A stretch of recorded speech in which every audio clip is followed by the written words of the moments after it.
ஏழைக்கு இறங்குகிறவன் ஆண்டவருக்கு கடன் கொடுக்கிறான்.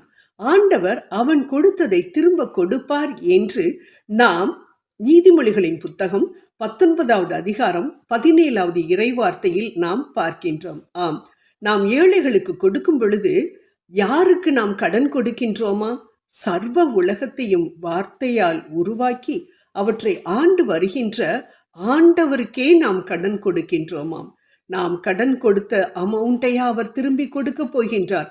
அப்பரிமிதமாக நம்மை ஆசீர்வதிப்பார் என்பதில் சந்தேகமே இல்லை. ஏனென்றால் அவரே வாக்கு கொடுத்திருக்கிறார், கொடுங்கள், அப்பொழுது உங்களுக்கு அமுக்கி குலுக்கி சரிந்து விழும்படி உங்களது மடியில் கொண்டு வந்து கொட்டப்படும்.